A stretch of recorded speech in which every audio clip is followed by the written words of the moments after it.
Good afternoon. My name is Nicholas Hanle, and today I'll be talking to you about some strategies for effective team communication, as well as going over some of the difficulties you see in effective communication in higher education. And then we'll finish up with talking about a couple of methods to try to de-escalate situations when things take a turn the wrong way. Okay, so for team communication strategies, one of the first ones for me is we need to meet regularly. Um, Everybody has busy schedules. If we're on a team, having these scheduled meetings allow us everybody to put their input together, um, stay updated on what's going on, and just keeps everybody on pace and on plan. Um, Generally, we're going to limit these meetings to about 50 minutes, if not less. Have an agenda for it and prioritize what we're going to talk about. Have somebody to keep track of the time, and then basically by having this stuff and scheduling it, we're able to prepare ourselves and kind of understand what we want to talk about so that we can get to the point and work things through. And then before this meeting's over, the current meeting, then we're going to schedule when the next meeting is, which allows us to, again, plan and prepare and get ready for that. Next, we want to be inclusive in the meetings. We all want to have our opinions, and it's important that we're all heard. We want to invite the people that need to be at the meeting. So we're going to invite everybody. I'd rather invite more people than less. It's always good to have more input.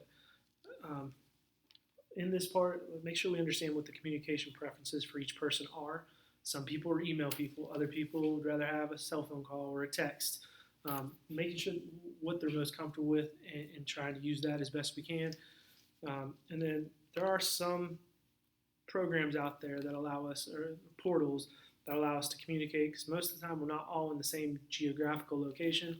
This will allow us to kind of see each other, so teleconference, but it also has an input function where we can record things as well. So we can have a kind of a transcript of the meeting if we need to refer back to that. So being inclusive is important. Next, we want to be transparent, clear, and concise. We all have a lot of expectations on our time, whether that's family, school, work, and we need to be respectful of that time, so we don't want to waste it. Before we have our meetings and send out a communication, whether it's a phone call, a text, we need to kind of understand why we're sending that. So what is the purpose of it? Who is our audience? What are we expecting to happen? Will we need to refer back to this? So answering those questions allow us, maybe this kind of communication we've better done as an email because we need to have a record of what's going on. If it's something where there's an issue and we need to just talk it out, phone call might be better for that. So understanding the needs of the communication and being open and honest with them and concise. Again, we don't want to waste people's time. Fourth one, we want to show respect. Everybody in the group is an expert in their own way. We all provide something to that group, whether we're the president of a company or just a measly high school teacher. We have input that we can gather there, and everybody's input is important. If we don't value the opinions of everybody, that kind of leads some people to not want to communicate or input anything to the meeting, and that can hinder the project. Next, we're going to recognize that being right may actually be wrong. If you're spending most of your time in your meeting proving to people why your way is the right way, that may not be the most effective use of time there. You may have the best answer to the problem at hand, but it is a group and everybody needs to decide that together. Next and finally, use online collaboration tools. This is a way that everybody can provide input and keep a record of what's going on. In my classroom, personally, we use a lot of Google Docs where students in a group can be working on the same document at the same time. There are many ways that you can do this. We use our Loud Cloud system for our courses, but it allows everybody to have a say and a place to put documents. So those are 6 strategies that could be effective to team communication. Next, we're going to shift gears a little bit. We're going to talk about some of the difficulties in effective communication in higher education. For me, one of the biggest difficulties is simply just a fear of being wrong. Most of us coming back to this, me personally, this is 16 years teaching, so I'm just now getting my master's. I've been an expert in my field for a while, and I'm used to being right. So going up when somebody asks me a question, whether it's a cold call or I'm preparing it, get a little anxious about whether I'm producing the correct response or not. And what I need to do is I need to be able to reframe what I'm looking at and embrace the anxiety. I know it's going to happen. I know it's going to be there, but view it more as an opportunity to join a conversation as opposed to an interrogation where I'm being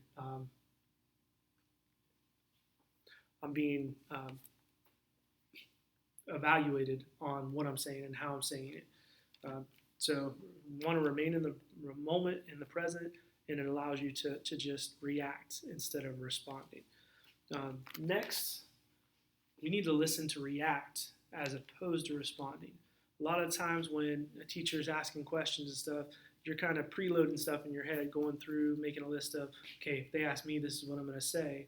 And when you're doing that, you're not necessarily listening to what's going on. So we want to be present. We want to listen so that we can answer the question the most effective way possible. So slow down, listen, respond to the questions at hand. And when you do that, you'll provide a more genuine, authentic response than if you're trying to preload things in there. Finally, lots of students have lack of confidence. They just don't trust themselves in the way that they're carrying themselves. One way to kind of battle this is to use a structure. The human mind does not like to have to do two things at once. We don't like to think about what we're going to say and how we're going to say it. So have a structure in place where you can rephrase the question and then provide a solution and explain why it's beneficial. So just a way where you can kind of fit the pieces you need to into a certain format and allows you to, instead of thinking about how you're going to say it, you can focus more on the what you're going to say. Other things that could lead to a lack of confidence is you could be intimidated by your professors. These are intellectual people that have been doing things for a while. You might feel that they're too far above you to really communicate. And then sometimes when you go to a large campus, you don't know who to communicate to. There's so many people spread out in so many different buildings. So a lot of those things can be a factor into what we're saying. Okay, and then finally, some methods to de-escalate situations. I'm a big believer in, being proactive rather than reactive. If we think about some things, we can go through, and if we're intent